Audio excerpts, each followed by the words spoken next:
Okay, so it's 10:09 p.m. January 12, 2024. Once again, guys, I'm your NFT gamer slash trader king, a legit buy and seller and also a midman. Nag-share sa inyo ng mga posible natin pagkakitaan online man or offline. Okay? And in this video, guys, is tatapusin na natin yung ating challenge number 2. Okay? Okay, yung challenge number 2 natin ay started January 8, no? Kasi remember January 5 is our first challenge. Okay, which is check natin. Okay, manage videos natin. May pinamagatang. Okay, sa YouTube channel natin, guys, is may pinamagatang um Bitcoin and Crypto Futures Trading Challenge number 1. Okay, earn at least $10 profit. At nagawa na natin yan nang wala pang 2 hours. Okay? And sinundan naman natin yan ng um, challenge number 2 in which at least maka-earn man lang tayo ng 1,000 pesos, no? Sa pagtitrade. And it's January 8, 2024 ng ating pinasimulan yan. Ngayon lang natin naging busy tayo, guys. Okay, at ang nangyari dyan sa trade na yan is naipit, nagkaroon tayo ng negative. Although, kung babalikan natin yung previous video natin sa challenge number 1, may preview na ron na kumita na tayo dyan, nag-profit na tayo around $10. Ang target lang naman natin dyan around $18 para maging 1,000 pesos. Okay? So, tatapusin na natin at gawin natin in this video, ipakita natin yung accumulative,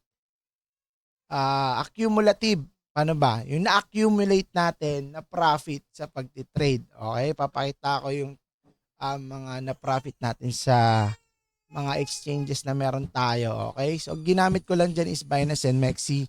Okay? Di ako gumamit ng iba ko pang exchange like Gate.io, like KuCoin. Okay? Yung Bybit, di pa ako gumamit, di ko ginamit, no? So, may mga ibang nakasalang tayo na trade nun. Okay? So, simulan na natin to. Okay? Para matapos na. Matapos na yung ating challenge number 2. Alright? Okay, sige. O, saan natin dito sa Binance. And, as you can check, guys, romampa. Nagka-problema pa ako dyan kahapon. Tama, kahapon. Bumulusok pataas na naman itong Bitcoin dahil nga na-approve na yung ETF filing, no, ng mga 11 institutions po yung na-approve. Wow.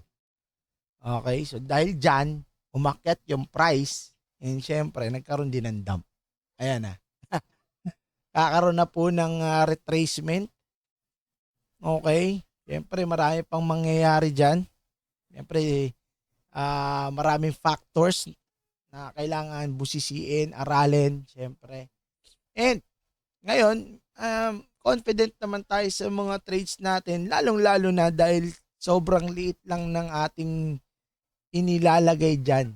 No? O yung risk management na ginawa natin dyan ay talagang based na dun sa ating mga previous trades or syempre nagkaroon din tayo ng mga failures, natuto tayo through experience.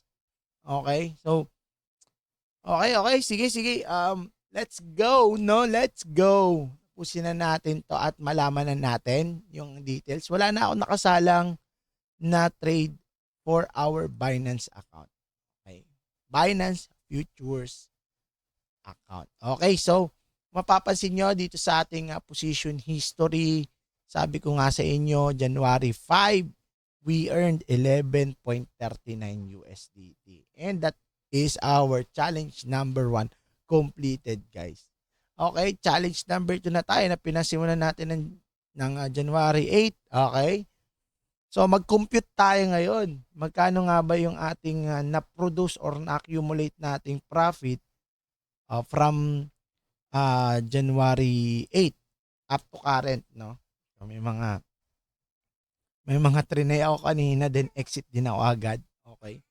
O yung iba diyan, masabi niyo na ay ang liit naman ah ng position size ah, ni Ace, no.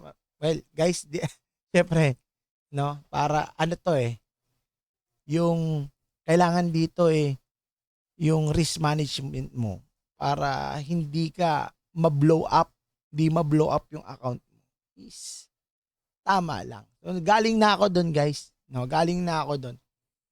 To, may papakita ako sa inyo kung magkano nga ba. Ito muna, kung magkano nga ba. Ano nga bang ano natin diyan? Kung magkano nga ba yung ito ano to, month of August 2023. Okay na lang tumingin. PNL analysis natin ng 7 days at PNL analysis natin ng 30 days. Ito Binance account lang yun to. Sa isang exchange lang po ito. Okay. So check nyo, okay? So bago tayo mag-proceed. PNL analysis ko po yan around August 2023. So ayan, panoorin po natin. So ayan, pag-open ng sa overview, see? May laman yung ating wallet. Around 50,141 and yung today's PNL natin yan ay 19,451 pesos, guys. Ganun po kalaki mag-trade dati. I know hindi yan sobrang laki. Pero sa mga gilapin yung 19,000 isang araw lang na pagtitrade. Scalping. Okay, dyan pinapakita ko yung mga win trades natin. Okay, may 55, may 19. So, check nyo yung date 22. Ay, no? 22. August 22. Diba? Dito, makita natin yung analysis ng ating profit and loss. Within 30 days, I accumulated 1,742.24 USD. And the 7 days is 1,715.14. And sa araw na yan, ay kumita tayo na 343.45 USD. Okay, balikan natin guys i-post ko lang para may idea kayo kung paano ako mag-trade before. No, hindi ko ginagawa ko pa rin naman 'yan sa position size and still I'm using that 20x leverage. Yun nga lang, pag naubusan ka ng pondo, patay ka. Okay, ubos. So, sad to say, siyempre, may nangyari na. Itong 2023, 2 times ako na-liquidate. Malaki-laki yun. So, ngayong 2024, will try my best, no? Para at least makapag-accumulate ng profit. Although, small profits yung nakukuha natin. Small gains. Pero, at least, hindi nakaka-stress. And syempre, ito, check natin. So, yung araw na yan, August 22, 2023, okay, kumita daw ako ng 343.45 USD. Sabihin nyo na lang, 53 pesos ang per US dollar. 18,000 kinita ko that day. Di ba? Tapos yung 7 days profit and loss natin dyan. Kumita daw ako ng 1,715.14 rather. Times 53 mo na lang yan. Uy, mali. 1,700, ay oo nga, 1,715.14. 7 days lang. Ay oo, kasi nag-grind ako niyan, sobra. Dinere-diretso ko yun, araw-araw talagang trade. Hanggat di nahihit yung take profit ko, go lang ng go. Tapos martingale style yan. Yung napakadelikado ng martingale style. Yun talo na yung trade mo. For example, talo ka ng 1,000 sa trade mo. 1,000 pesos. Yung gagawin mo, yung position mo, is papatungan mo pa ng another trade. Okay? Para sakali kung bababa siya, kung babalik siya doon sa price of entry mo or yung point of entry mo is it's either actually take profit ka o take profit ka na doon. Okay? pag bumalik siya, okay, sa point of entry mo. That's martingale style. So, kasama din yan sa mababanggit ko sa mga tutorial na gagawin ko. So, abang-abang lang kayo guys, no? That week, 7 days profit and loss, no? 7 days profit and loss is nakapag-gain pala ako dyan ng 90,900. Wow. 1 week lang, 90,000. And, siyempre, kung ano natin sa 30 days na usog is 1,742.24 times 953, ah. O, 92,338. Guys, ganyan kalaki dito sa trading. Right? Lalo na futures trading. But, syempre, may risk, no? So, kaya again, disclaimer lang sa mga makakapanood. Hindi porket may nakita kayo na trader, ganito, ganyan. Uy, ayos yun ah. Malaki kita dun ah. Sasabak na kayo agad. No. Aralin po maigi. And again, I'm not a financial advisor. So, disclaimer lang talaga. Your money, your rules, di ba? Siyempre. So, lahat ng bagay naman may kakibat na risk, no? Pero we can manage those risks para at least maging profitable tayo. So, ayan, nakita nyo na. So, balik tayo dun sa ating trade na ginawa, no? So, this as challenge number 2 is now I formally say na completed na. Okay, bakit kamo? January 8, we started the trade. Okay, we already generated profit before ending the first video natin. So, ito, magbibilang na tayo. Okay, sa details yan, tignan nyo na lang. Details ng trade, ganito lang naman yun eh. Anong oras, kailan, at anong oras nag-open ng trade? Ayan po, highlighted na. Okay. Entry. So, ito ang tinitrade natin is BTC USDT through futures trading. Perpetual. Okay. Okay, naka-sell short, naka-short ba, naka-long? Pagka-short guys is momentum na pinapanigan natin dyan is ang gusto natin dyan or magpa-profit tayo dyan pag bumaba yung presyo. So, nag-entry tayo sa 44,134. Dapat mas mababa sa 44,134 para tayo ay mag-profit. No? So, ito yung position size, 0.023 BTC. Around 1,000 plus dollars yan. No?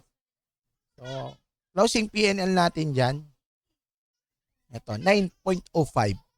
Okay. Na-close yan nung, ayan, ganun ding petsa, pero inabot na ng alas 7 ng umaga pagkagising. So, 2, 3, 4, 5, 6, 7, 5 hours. No? Parang bago na hit yung TP. Hindi nga yata TP yan eh. Manual close ginawa ko dyan. Hindi TP. Manual close. Average close price, 43,741 tayo. Nag-exit. Okay? So, simulan na natin para matapos na. Mahaba yung video natin. Kano nga ba? Kano? Okay? So, plus na natin yan.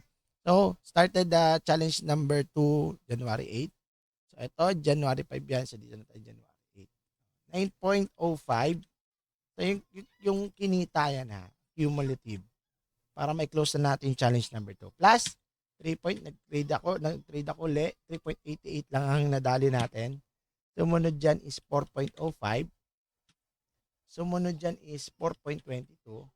Okay, sumunod dyan is 5.62 na profit. Okay?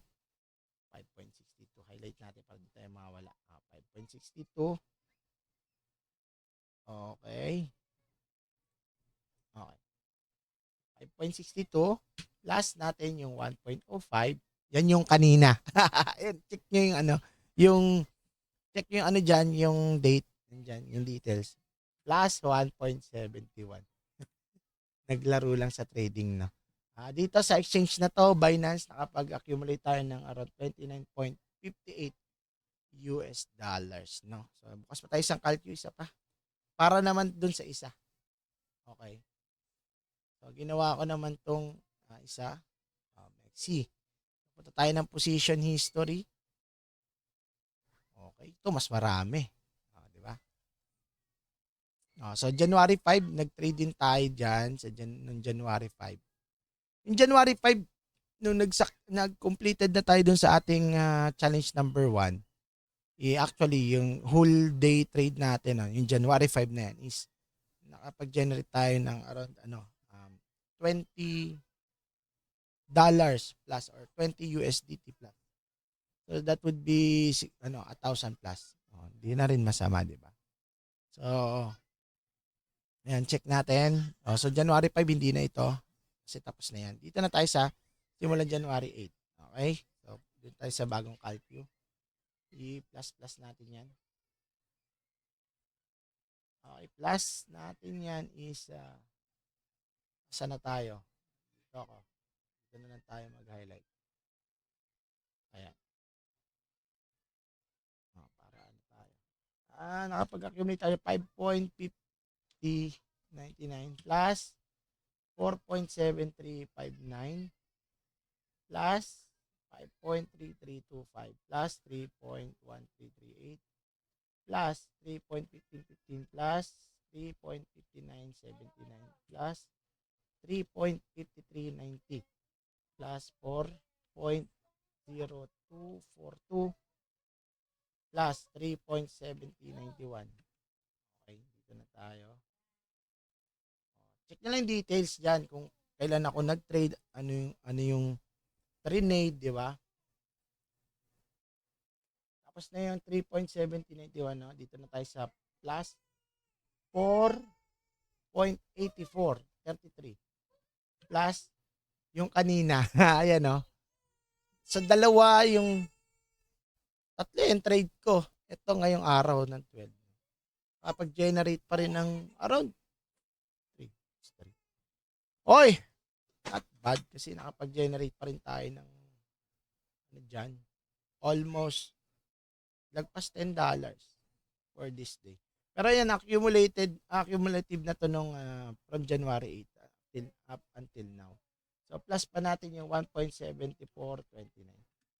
So that would be 43.32. Okay? 43.32. Plus natin ang 29. Plus natin yung 29 dito. Plus 29.58. 72.9 in total. So ayan, 72.9 total natin from January 8, no? Yung challenge number 2 natin na supposedly is at least 1,000 pesos lang naman yung ating challenge. Pero ayun nga, na-busy kasi. Actually, that day, tapos naman na yan eh. So nga lang, di ko nagawa ng video since marami din akong ginagawa. Siyempre, di lang naman to, no? Check na natin magkano sa pera natin yan, no? Per USDT kasi ngayon, 72.9. Kung ngayon ko siya ibebenta, okay, yung ating na profit is around 72.9. 72.9 total profit from January 8 up to current is kung ibebenta ko siya ay dito hindi tayo pwede dyan, hindi aabot, no? Ito 10, hindi aabot 10. Dito sa around 56 point times natin 56.17. That's 4,094.79 or 4,094 pesos. Okay, ilan days ba yun mula nung January 8? January 8, Monday, Tuesday, Wednesday, Thursday, Friday. 5 days. Divide natin ito sa 5 days. So nag-average ako daily ng 818 pesos. Mas malaki pa sa sahod ko Pwede na. So, not bad, di ba? So, yan natin na pala sa ating trade, no? So I guess magbabago tayo ng sa challenge natin. Pagbaba ang Bitcoin, no? Pagka ganito, sinasabayan ko to guys eh. Hindi ko to Sukan natin. 3, 2, 1. Naka-market ako. Yun, pasok. So, yung trade natin, naka 0.015. Pumasok tayo ng 45,427 yung price and currently ay nagkakaroon tayo ng gains or positive profit at yan, wala na. So, baka bumaba pa yan. Pero at least naka-position na tayo. Set lang ako ng TP at least $10. Malay mo, pagising ko hit na. Pero kung hindi, ayos lang. That's life. Set din ako ng stop loss niyan. So, 46,000. Hindi. 46,100. Parang mas trip ko 200. 46,000. Ay, hindi. Kasi ano lang naman. Kung less fee, pwede na to. 0.8. So, kay $10 lang sa akin. 0.8. Bakit kamo? Kasi may fee yan, guys. Kung, ito yung negative. No. 34. Madodoble yan. So, madodoble yan. So, around 34. 0.6. 0.6. 0.68. Negative na ako ng $1 mahigit. Magto $2 na. But still, the volatile yung price. Tignan natin kung ano pa mangyayari dyan. Or pwede ko rin i-hold dyan. Pero naka-long position yan, guys eh. So, alas 12, magkakaltas yan tinatawag na funding fee. At sa pulang mga naka-long dyan. Well, tapusin na natin yung video, guys. At medyo mahaba na rin yung ating video. This will be the end of our challenge number 2. Okay na. Challenge number 2 is, yun, end na natin siya. Yung ating Bitcoin and Crypto Futures Trading Challenge number 2. Earn at least 1,000 profit. At nagawa natin cumulative ay kumita tayo ng 4,094. No? From January 8 up to current. Hindi na masama. Okay? So, that would be all for this video, guys. Salamat sa mga At kung gusto mo matuto ng mga new skills, knowledge katulad nito, please like, share and follow my socials, no. Yung Facebook ko, guys. Okay? Tapos ito yung yung aking profile link ha. Diyan naman yun sa description sa baba, guys, no. And syempre yung aking page has Ace Hustling, ayan. Okay? Yan, Ace Hustling. Okay? Aking page and also syempre yung aking YouTube channel, no. So, it's up to you, guys, no. Kung nakatulong naman, why not? No? At gusto mo pang matuto. Libre tanong, guys, no. Sasagutin natin yan. Make sure lang naman din na naka-follow po kayo, no. So, again, guys, I will be ending this video, no. Mali yung pasok natin. Actually, hindi mali. Ganun talaga ang buhay. Nagdadump na yung price. Pero, that's volatility. That's the market, no. So, tayo? Small lang tayo. LJ lang tayo dyan. Hayaan natin sila. No, nakapag-TA na rin naman ako regarding dyan. Let's see. Kakabukas, kaka-approve lang ng mga ETFs. Marami pa mangyayari dyan. So, once again, guys, I'm your NFT gamer / trader king, legit financer, and also a midman. Ay, wait lang. So, mga gusto mo, silip muna tayo sa Wemix price. Currently, Wemix is nasa around 2.7. So, around 150.68 pesos siya sa CoinGecko.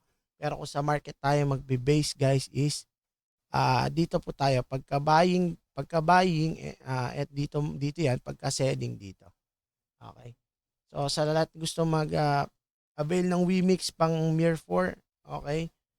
NFT character, MIR4 Gold, all servers, ay nakalagay naman po yung ating mga services dyan. Direct message po sa page or sa aking profile. Maraming salamat po. So, yun. Salamat ng marami and God bless you all. See you po sa ating next video. And sabihin ko na next video, siguro ang gagawin natin is mag-iiwan lang po tayo ng specific amount dito sa ating fund.